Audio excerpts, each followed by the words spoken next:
Amin. Tepuk tangan yang meriah bagi Tuhan Yesus. Please sit down. Welcome home GBI Pelita. Shalom. Nice meet you all. Please join with our social media. Silakan bergabung dengan sosial media gereja, sosial media Bapak Gembala, terutama YouTube Suheri Gultom. Saudara pasti diberkati. Ada banyak firman Tuhan yang memberkati saudara lewat tayangan YouTube yang ada di gereja baik YouTube Suheri Gultom. Salam bagi saudara yang ada di live streaming, dimanapun saudara berada, saya berkata Tuhan Yesus memberkatimu. Hari ini kita belajar firman Tuhan menjadi pribadi yang berdampak positif. Menjadi pribadi yang berdampak positif. GBI memberikan tahun 2025 ini adalah tahun membangun manusia berdampak lewat kebiasaan baik. Sehingga disebut the year of good habits. Itulah tahun 2025. Ada gereja the year of harvest, ada tahun berkemenangan berkat internasional, berbagai macam gereja slogan-slogannya. Gak ada masalah, berbeda-beda sesuai dengan impartasi visi yang diberikan oleh Tuhan kepada masing-masing gembala. Tapi untuk GBI secara sinode sedunia diberikan temanya adalah the year of good habits. Artinya adalah tahun di mana 2025 ini kita membangun kebiasaan baik dan meninggalkan kebiasaan buruk. Ini tema yang sangat-sangat saya sukai dan saya sangat excited untuk menyampaikannya di tahun 2025 ini. Saya mau melihat setiap kita termasuk saya 2025 ini kebiasaan-kebiasaan yang buruk 2024 tinggalkan. Kita mau benahi hidup kita. Kita mulai dari diri kita sendiri. Sehingga visi gereja ini saya berikan dengan visi membangun manusia berdampak. Building significant people. Sama-sama katakan membangun manusia berdampak. 1, 2 ya. Membangun manusia berdampak. Katakan saya berdampak. Bilang sebelahnya engkau berdampak. Bahasa Inggrisnya building significant people. 1, 2 ya. Building significant people. Saudara, saya rindu saudara tertanam di gereja ini dan hidupmu berdampak buat keluargamu dulu. Kalau engkau jadi suami, istrimu berkata, aku senang papa di GBI Pelita, semakin baik perilakumu. Semakin bertanggung jawab, semakin setia, semakin mengasihi istri dan anak-anak. Dan kemudian suami juga berkata, aku senang mama di GBI Pelita karena mama semakin hormat suami, semakin penuh kasih sayang, semakin berubah hidupmu ke arah Kristus. Dan anak-anak juga tertanam di gereja ini menjadi orang yang berubah hidupnya. Secara pribadi saya sebagai gembala jemaat sedih melihat orang bertahun-tahun di gereja ini tapi tidak berubah. Saya sangat menangisinya. Itu adalah duka cita saya yang sangat dalam di hati saya. Itu adalah ratapan saya sama Tuhan. What I do. Apa yang harus kulakukan supaya umatmu berubah. Dan terlebih Tuhan berkata, engkau dulu yang berubah. Sehingga saya tidak fokus kepada perubahan jemaat atau perubahan orang lain, tapi perubahan hidup saya. Saya masih sedih kalau melihat ada jemaat masih merokok. Dulu ke GBI Pelita 2010, 2025 15 tahun. Tapi tetap merokok. Ini menyedihkan hati saya. Masih alkohol, mabuk, judi online bahkan. Pinjaman online. Waduh, ingat ya, saudara yang suka pinjol, judol pasti benjol. Saudara, saya sedih sekali masih minjam uang ke sana kemari berutang, gak bayar lagi. Saya tidak salahkan kalau sesekali saudara minjam uang berutang karena anak ujian, karena kecelakaan, kasus-kasus berat. Tapi enggak, minjam itu menjadi kebiasaan, di sana minjam, sini minjam, sana minjam. Dan sudah minjam enggak bayar lagi. Saya sedih, apakah khotbahku yang salah? Saya pernah bilang sama Tuhan, apakah khotbahku yang salah? Dan saya sedih kalau saudara juga masih nonton pornografi, masih perzinahan, masih hidup di dalam perselingkuhan, bahkan perselingkuhannya dibawa ke gereja. Serius loh, perselingkuhannya dibawa ke gereja. Saya gimana ya? Apa yang salah dengan saya gitu loh. Enggak semua, ini sedikit kasus ya, sedikit kasus, tapi ada gitu loh maksudnya. Aku berdoa saudara tidak lagi tinggal dalam perzinahan, tidak lagi tinggal dalam kebohongan, tidak lagi tinggal di dalam minjam-minjam uang sana, berutang, beli beras, beli ini ya Tuhan. Saya pikir kalau beli beras aja dia ngutang-ngutang terus. Pertanyaanku, apakah miskin dosa di hadapan Tuhan? Tidak, jawabnya tidak dosa.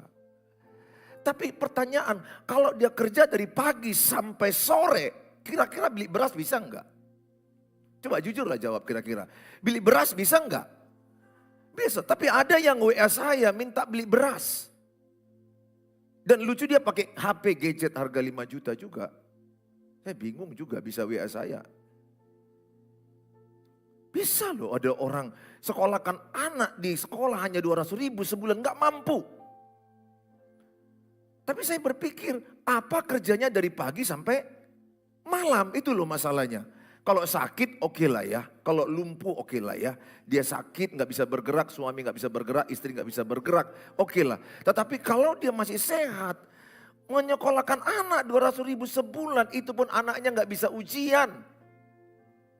Amit-amit. Saya sedih.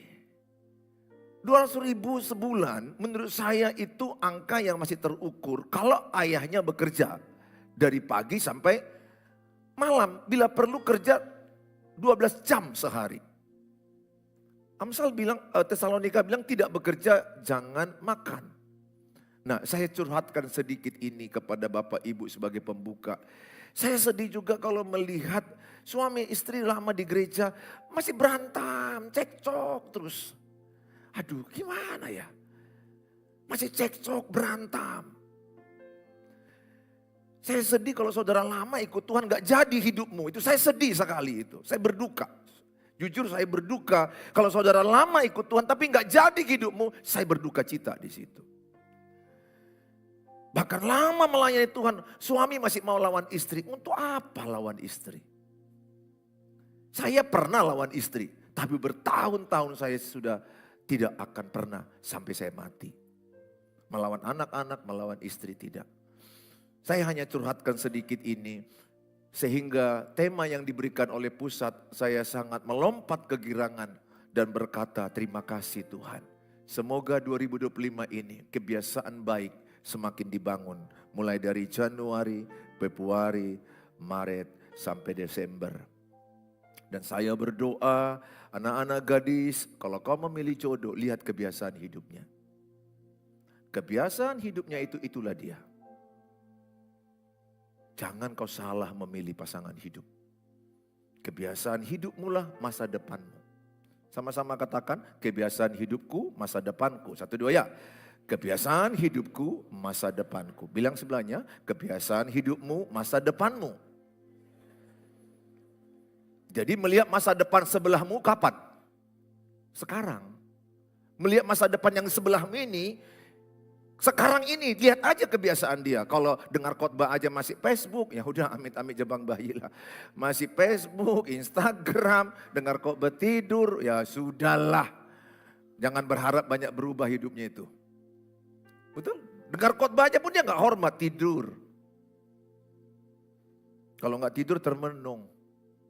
Ya, dengar khotbah aja, dengar Tuhan aja berfirman. Kan saya kan hanya alat Tuhan, bukan saya. Kalau dengar khotbah aja pun gayanya melos. Do you know what is melos? Melos is layu. Kalau gayanya aja dengar khotbah aja layu, kemungkinan besar 2025 ini layu hidupnya. Nggak usah terlalu berharap masa depanmu cerah. Dengar khotbah aja nggak cerah, betul? Beribadah aja muka suram. Ya kemungkinan nasibmu suram. Saya berdoa, berikan yang segar bagi Tuhan. Yosua 1 ayat 1 sampai 9. Sama-sama kita baca ya. 1, 2, ya. Sesudah Musa hamba Tuhan itu mati, berfirmanlah Tuhan kepada Yosua bin Nun abdi Musa itu demikian. Sama-sama, hambaku Musa telah mati, sebab itu bersiaplah sekarang. Seberangilah sungai Yordan ini engkau dan seluruh bangsa ini menuju negeri yang akan kuberikan kepada mereka, kepada orang Israel itu. Setiap tempat yang akan diinjak oleh telapak kakimu kuberikan kepada kamu seperti yang telah kujanjikan kepada Musa. Dan gurun dan gunung Libanon yang sebelah sana itu sampai ke sungai besar, yakni sungai Efrat, seluruh tanah orang Het sampai ke laut besar di sebelah matahari terbenam. Semuanya itu akan menjadi daerahmu, seorang pun tidak akan dapat bertahan menghadapi engkau seumur hidupmu. Seperti aku menyertai Musa, demikianlah aku akan menyertai engkau. Aku tidak akan membiarkan engkau dan tidak akan meninggalkan engkau. Kuatkan dan teguhkanlah hatimu, sebab engkaulah yang akan memimpin bangsa ini memiliki negeri yang kujanjikan dengan bersumpah kepada nenek moyang mereka untuk diberikan kepada mereka. Hanya kuatkan dan teguhkanlah hatimu dengan sungguh-sungguh. Bertindaklah hati-hati sesuai dengan seluruh hukum yang telah diperintahkan kepadamu oleh hambaku Musa. Janganlah menyimpang ke kanan atau ke kiri supaya engkau beruntung kemanapun engkau pergi. Janganlah engkau lupa memperkatakan kitab Taurat ini, tetapi renungkanlah itu siang dan malam supaya engkau bertindak hati-hati sesuai dengan segala yang tertulis di dalamnya. Sebab dengan demikian perjalananmu akan berhasil dan engkau akan beruntung. Bukankah telah kuperintahkan kepadamu, kuatkan dan teguhkanlah hatimu. Janganlah kecut dan tawar hati, sebab Tuhan Allahmu menyertai engkau kemanapun engkau pergi. Bagaimana agar kita menjadi pribadi yang berdampak positif? Yang pertama, jelas dalam visi ke depan dan mantap dalam persiapan. Dalam kitab Yosua 1 ayat 1 sampai 4, ceritanya adalah sematinya Musa di usia yang tua 120 tahun. Dia meneruskannya kepada kematiannya Musa, diteruskannya kepada Yosua muridnya. Saudara, Yosua saat itu masih muda belia, masih sangat muda. Kematian datang kepada Musa pemimpinnya. Dan Tuhan yang pertama adalah memberikan visi yang jelas kepada Yosua dan mempersiapkan pemimpin yang baru.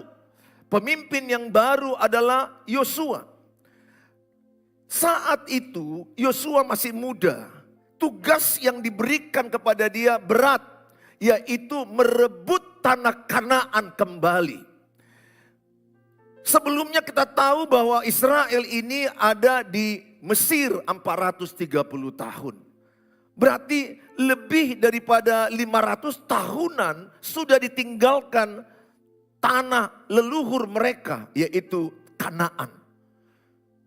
Tapi Tuhan berbicara kepada Yosua. Tuhan bicara kepada Yosua. Yosua pada ayat yang kedua. Tuhan bicara kepada Yosua. Tuhan berfirman kepada Yosua. Coba lihat Yosua 1 ayat 2. Hambaku Musa telah mati, sebab itu bersiaplah sekarang, seberangilah sungai Yordan ini. Ada tugas yang besar yang diberikan Tuhan kepada Yosua untuk membawa bangsa Israel menuju negeri yang akan diberikan Tuhan kepada mereka, yaitu Kanaan. Tugasnya jelas, visinya jelas, targetnya jelas. Persiapan apakah yang dibuat? Persiapan yang pertama adalah mempersiapkan pemimpin. Yosua. Yosua dipersiapkan. Kedua, strategi. Strategi apa yang dibuat? Strateginya pada ayat yang ke-7. Yosua 1 ayat yang ke-7. Hanya kuatkan dan teguhkanlah hatimu dengan sungguh-sungguh. Bertindaklah hati-hati sesuai dengan seluruh hukum yang telah diperintahkan kepadamu. Jadi strateginya adalah Yosua harus seturut dengan firman Allah. Jangan menyimpang ke kiri dan ke kanan, maka engkau akan beruntung dan berhasil. Ayat yang ke-8. Ayat yang ke-8. Janganlah engkau lupa memperkatakan kitab Taurat ini, tetapi renungkanlah itu. Renungkanlah itu bahasa Ibraninya Hagak. Hagak itu dalam bahasa Ibrani artinya pikirkanlah firman Tuhan, perkatakanlah firman Tuhan, nyanyikanlah firman Tuhan, lakukanlah firman Tuhan. Kalau kita Hagak, merenungkan supaya engkau bertindak hati-hati, sehingga sangat penting 2025 ini bertindak hati-hati. Mengambil keputusan hati-hati. Sesuai dengan segala yang tertulis di dalamnya, sebab dengan demikian orang yang seturut firman Allah, yang bertindak hati-hati, berkata-kata berhati-hati, mengambil keputusan berhati-hati, maka perjalananmu akan berhasil dan engkau akan beruntung. Berhasil dan beruntung. Saudara, semangatkah saudara berhasil dan beruntung 2025 ini? Berikanlah dulu wajah-wajah semangat beruntung dan berhasil dan beruntung. Amin. Saya berdoa 2025 ini Bapak Ibu engkau berhasil dan beruntung. Ya, mungkin ada ekonomi krisis global, situasi ekonomi yang begini begitu berat. Kalau global artinya berarti semua orang mengalami kesulitan, kan itu arti global. Amerika, Indonesia, Vietnam, semua artinya global. Tapi kalau kita bertindak berhati-hati menggunakan uang, bertindak berhati-hati menggunakan waktu, bertindak berhati-hati berkata-kata, bahkan bertindak berhati-hati dengan siapa engkau berteman.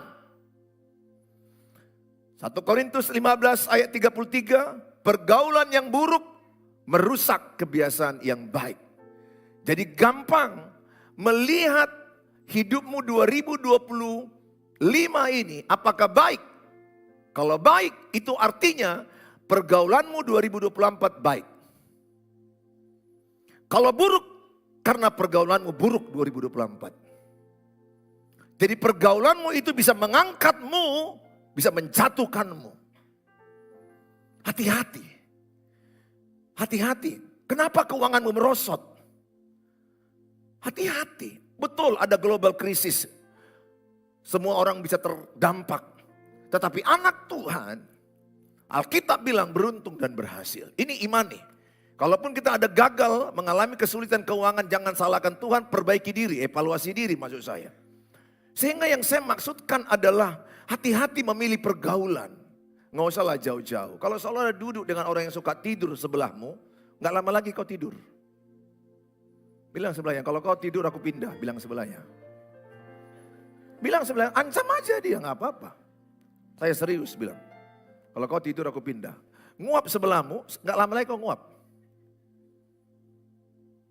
Itulah, oke. Ketawa. Kalau saudara jumpa orang senyum di mall, disenyumi, kira-kira ikut nggak senyum? Kita nggak kenal. Istriku pernah cubit-cubit aku terus, siapa itu, siapa? Kan nggak mungkin ku jawab, aku nggak kenal. Kok senyum kau? Ya namanya disenyumi. Berarti kan senyum transfer. Saudara pernah nggak lihat orang ketawa kuat? Ikut ketawa jadinya saudara. Tapi nggak tahu apa yang kau ketawai. Ketawa pun transfer. Ngantuk transfer, ketawa transfer, malas pun transfer. Ingat, kalau engkau berteman dengan 5 orang malas, engkau yang ke-6. Ya serius. Kalau kau berteman dengan 5 orang disiplin, engkau yang ke-6 disiplin. Aku udah tes itu waktu SMA. Karena saya berangkat dari Kecamatan Perdagangan, Kabupaten Simalungun. Pindah ke Medan. Saya pakai prinsip ini. Berteman dengan orang pintar. Karena aku dari perdagangan pun gak ranking. Itu kecamatan, masuk ke provinsi. Notabene SMA-nya juga SMA top. Masuk. Saya tes, masuk saya duduk dekat orang-orang pintar. Di antara yang pintar itu aku yang bodoh. Tapi aku terbawa jadi pintar. Karena yang pintar-pintarnya hanya 10, saya nomor 10. Ya puji Tuhan, kan berarti aku yang terbodoh di antara yang terpintar. Kami sekelas 45. Dengan cara apa? Pergaulan. Gini ya anak-anakku, anak gadis. Kalau kau pengen mengenal seorang cowok, apakah ini baik atau jahat? Lihat aja circle-nya siapa. Teman sehari-harinya siapa. Kalau teman sehari-harinya orang jahat, itu jahat dia. Perbuatannya gak jauh dari situ. Gak jauh. Gini loh, maksud saya kita bukan benci dengan orang jahat ya.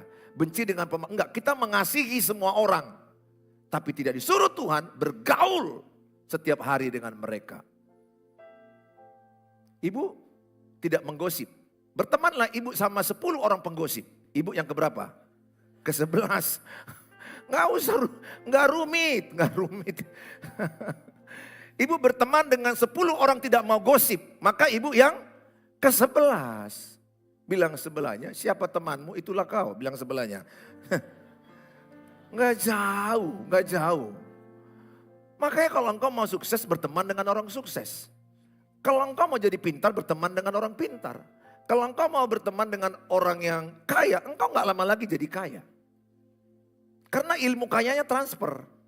Cara-cara kaya kayak mana? Baru kau lihat, bangun pagi mereka teratur, disiplin cara hidup mereka nggak punya waktu ngomongi orang, mereka harus baca buku, mereka olahraga, mereka ikut seminar, baru kau lihat kebiasaanmu dengan mereka. Barulah dibilang, oh pantaslah. Berhasil orang ini, seminar, baca buku, ada coach, ada training, evaluasi, meeting, pulang kerja jam 10 malam. Terus kau lihat tetanggamu, kenapa makin banyak utangnya. Bangun pagi jam 8, jam 10 minum kopi. Jam 1 siang jumpa tetangga gosip-gosip. Kepo, ngomong-ngomongi orang. Orang lain yang beli AC dia kedinginan. Orang lain yang beli mobil dia yang kepanasan. Dia menghitung gaji suami orang, gaji suaminya nggak dihitung. Lihat orang-orang begini lama-lama nggak berhasil. Kebiasaan dialah yang membuat dia miskin. Kebiasaan dialah yang membuat dia kaya. Coba kalau petani bangun jam 5, berdoa, baca Alkitab, jam 6 atau setengah 6 dia masak. Sekolahkan anaknya baik-baik, ke ladang jam 8. Tanam padi, tanam jagung, dan lain-lain. Ada ternak lagi, ada ayam, ada babi. 4 bulan ada panen. Terus tiba-tiba dia beli mobil, nggak usah irilah. Prosesnya berat. Dia pulang-pulang nggak punya waktu ngomong-ngomongi orang. Jam 8, jam 9 malam udah tidur, kalau udah capek cangkul. Ada loh orang payah tidur. Kenapa payah tidur? Karena nggak capek. Coba dirimu capek, pasti mudah tidur. Karena nggak capek lah. Yang capek hanya mulut aja, ngomongin orang aja. Cobalah. Kalau saudara capek dari pagi sampai sore malam, pulang jam 9, udah capek. Tapi saya mau katakan, mari kita evaluasi kebiasaan hidup kita. Efesus 5 ayat yang ke-15 sampai 16. Saya mengajak sama saudara. Karena itu perhatikanlah dengan seksama bagaimana kamu hidup. Seksama artinya apa? Teliti. Telitilah caramu hidup, itu maksudnya. Jangan teliti dengan cara orang lain. Jangan orang lain, jangan kepo. Galatia 6 ayat 4 dikatakan jangan urus orang lain. Itu Galatia 6 ayat 4, ayatnya don't kepo. Bilang sebelahnya don't kepo. Urus dirimu, bilang. Janganlah seperti orang bebal, tetapi seperti orang arif.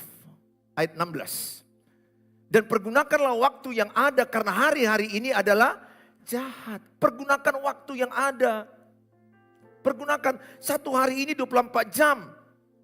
Kita udah masuk hari yang kelima. Dibatasi setahun itu 365. Ayolah, gunakanlah.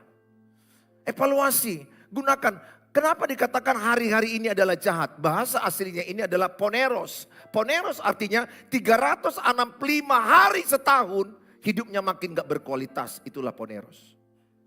Dia gunakan waktu 365 hari, hidupnya makin bodoh, makin miskin, makin sakit-sakitan, makin susah, makin ke laut.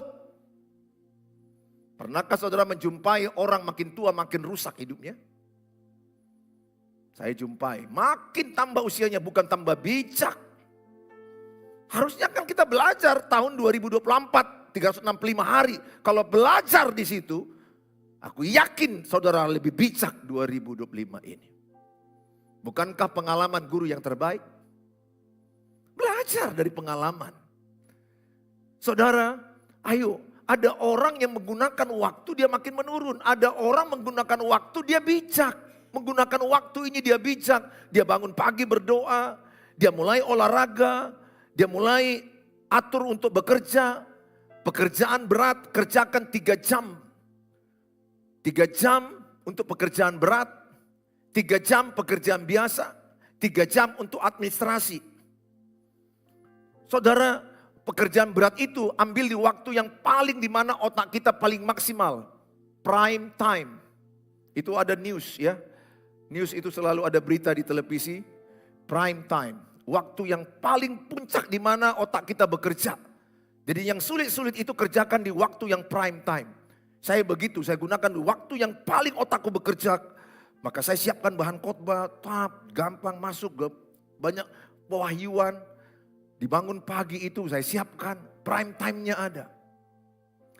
Gunakan waktu ini saudara, saya hanya berdoa. Waktu kita terbatas, belum lagi saudara tahu di Alkitab Mazmur 90 ayat yang ke-10. Adapun hidup manusia 70 tahun. Bapak saya 50 tahun, gocap. 50 tahun dia hidup. Kalau hidup saudara 60 tahun, tahukah saudara waktu tidurmu berapa tahun? 1 hari tidur berapa jam? 8 jam. 8 jam kira-kira berapa tahun lah tidur? Kalau 60 tahun hidup. Halo?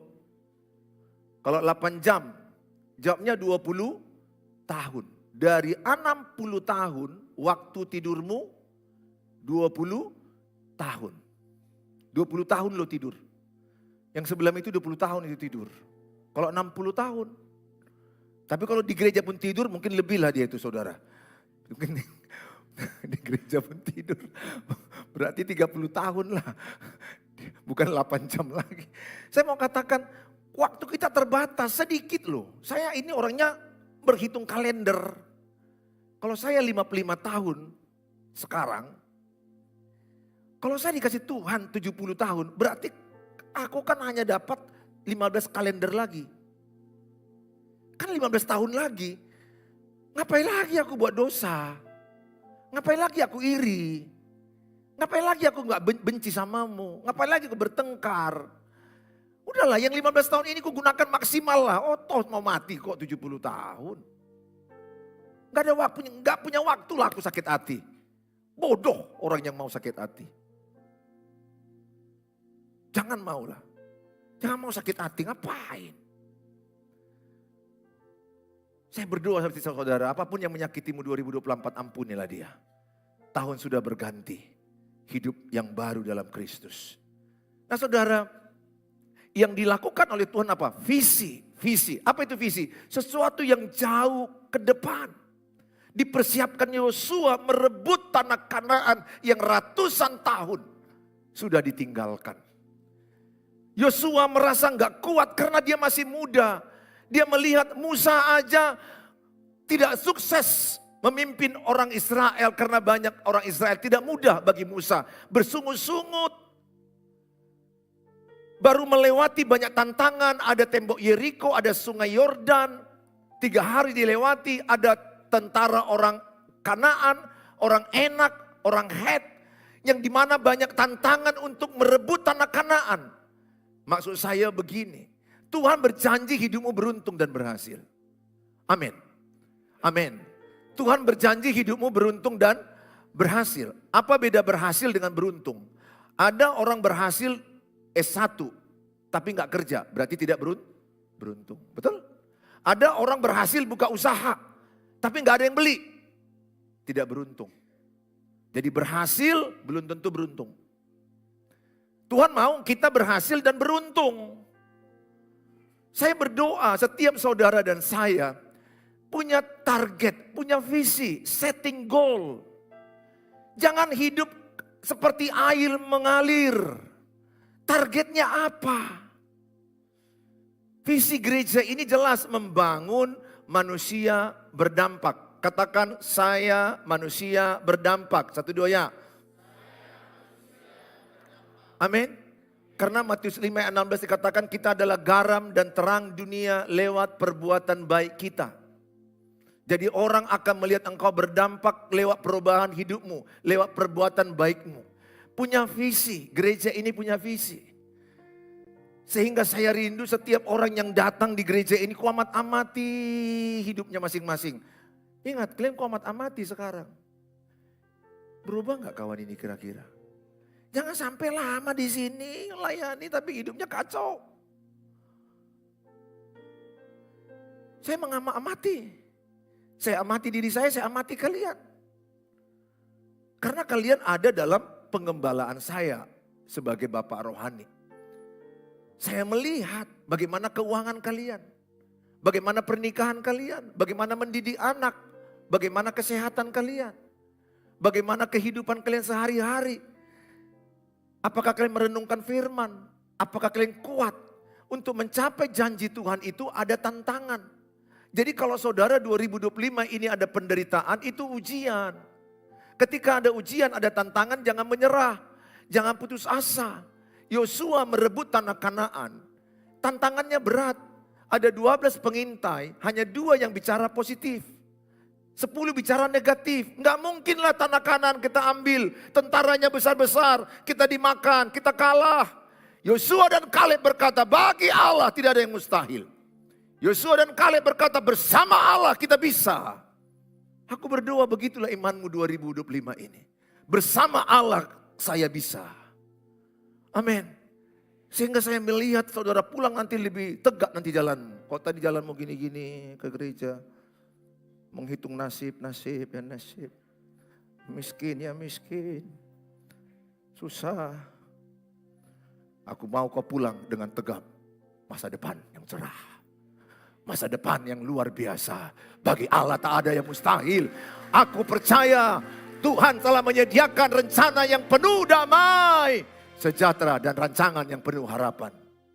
Sehingga engkau tidak membungkuk karena khawatir. Orang yang suka khawatir itu jalannya gini-gini. Dari jalanmu aja pun orang lihat mau mati lah kawan ini. Kena jatuh kelepak. Sedikit jatuh aja kelepak matilah aku. Jalanmu harus gagah. Bersama Tuhan. Utangku ku bayar. Bersama Tuhan 2025 ini tidak berutang lagi aku. Bapakku kaya, anaknya pun kaya. Amin. Aku tidak mau peminta-minta. Seperti Alkitab bilang apa? Anak Tuhan tidak peminta-minta. Jangan suka minta traktir. Sukalah mentraktir. Pinjam 1.000. Jangan suka mental, mintalah, minta. Jangan. Tadi pagi anak saya semalam ya, ada yang mentransfer berkat untuk kebutuhan saya. Anak saya bilang, kan saya ini kan lagi banyak di sosial media. Lagi banyak sosial media. Apakah papa minta sama mereka? Kan saya kasih WA-nya. Saya enggak pernah minta sama siapapun. Papamu ini paling anti minta sama siapapun. Aku hanya minta kepada Tuhan. Karena anak Tuhan tidak peminta-minta. Anak Tuhan tidak peminjam-minjam. Jangan tersinggung hatimu kalau kau lagi minjam dengar khotbahku ini ya. Ayahmu nak bilang ngasing tuh kadang-kadang sepatah. Kadang-kadang kalau udah khotbah itu pas kena samamu, perasaanmu kok aku lah khotbah itu. Pas tanganku pula begini-begini. Ini kan hanya gerak randomnya ini, acak. Kok kayak gini jangan minjam-minjam kau ya. Jangan minjam. Kok kayak aku lah tangannya. Jangan tersinggung hatimu. harusnya gini loh, senanglah dirimu kalau ada khotbah itu kena samamu. Senanglah kalau khotbah itu kena sama saya, aku begitu orangnya.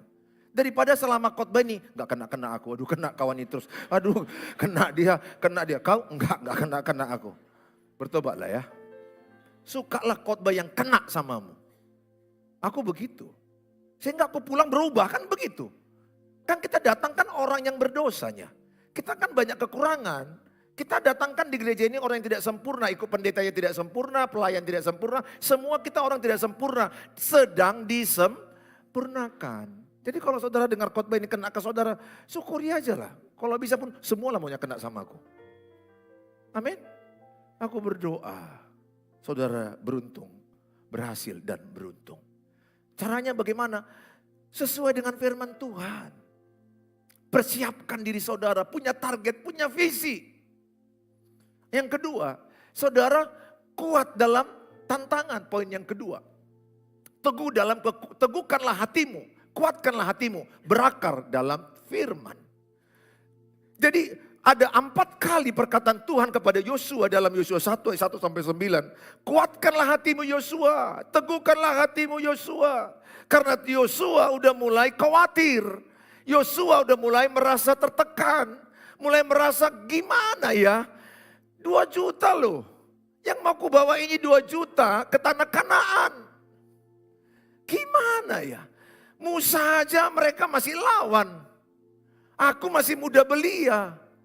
Tuhan tahu hati Yosua. Tuhan bicara, Yosua kuatkan hatimu, teguhkan hatimu. Jangan tawar hati. Renungkan firman Tuhan. Itu kunci. Kalau mau beruntung dan berhasil, ya Mazmur 1 ayat 1 sampai kepada ayat yang ketiga. Mazmur 1 ayat 1 sampai ketiga dikatakan, orang yang merenungkan firman Tuhan bagaikan pohon yang ditanam di tepi aliran sungai. Mazmur 1 ayat 1 sampai 3. Jadi kalau berbahagialah orang yang tidak berjalan menurut nasihat orang fasik, yang tidak berdiri jalan orang berdosa, dan yang tidak duduk dalam kumpulan pencemooh. Siapa yang mau? Tidak mau duduk dengan penggosip. Apa maksud kalian gak mau angkat tangan? Berarti masih mau kalian. Ini pencemooh ini kan bahasa lainnya penggosip. Penggosip itu artinya apa? Mengomong-ngomongi orang untuk menjelekkan dia, itu gosip. Mengomong-ngomongi orang untuk membantu dia maju, itu bukan gosip. Ya, jangan mau duduk dengan penggosip. 2025 ini eliminasi beberapa grup WA. Eliminasi beberapa kawan-kawanmu yang suka asal ngomong. Pokoknya asal ngomong, orang lain aja.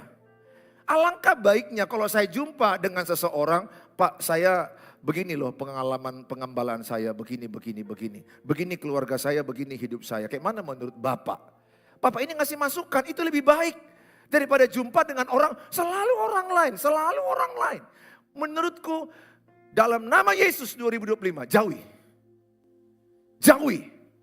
Apalagi orang yang kepahitan akan suka berteman dengan orang kepahitan. Kalau engkau kepahitan, engkau akan cari orang yang kepahitan. Meneguhkan kepahitanmu itu. Jangan jauhi orang kepahitan. Tapi kalau dia mendekat kepadamu dan dia mau ditolong ke arah yang baik, very good. Tapi kalau dia kepahitan, jauhi. Ingat, kalau engkau berteman dengan orang kepahitan, gak lama lagi kau kepahitan.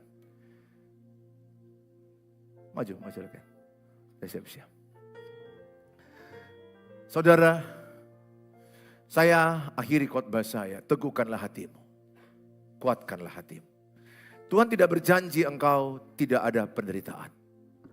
Secara pribadi saya tidak kenal saudara, bapak, ibu. Tapi secara pribadi kulihat wajah-wajah penderitaan. Saya hanya berkata, kuatkanlah hatimu, teguhkanlah hatimu, tertanamlah dalam firman Allah. Bertindaklah berhati-hati. Jaga hatimu dengan segala kewaspadaan. Jaga, yang menjaga hati bukan Tuhan. Dirimu, diriku. Kalau kau sakit hati, kalau saya sakit hati karena saya tidak jaga hati, maka sakit hati masuk, gol. Masuk lagi sakit hati kedua, gol. Masuk lagi kepahitan, gol. Masuk lagi kecewa, gol. Gawang tidak kujaga. Aku harus jaga gawang. Aku harus jaga hatiku. Ketika sakit hati masuk, kayak ibarat bola, tok, tak, gak bisa. Ketika datang si iri hati, oh tak, gak bisa. Ku jaga.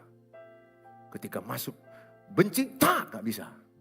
Sehingga di hatiku tidak ada iri hati sekarang. Tidak ada sakit hati. Karena ku jaga. Jaga hatimu. Jaga pertemananmu. Dengan siapa engkau ada di grup WA. Kalau gak penting-penting tinggalkan. Kalau grup WA menggosip-gosip tinggalkan. Ngomong-ngomongi orang.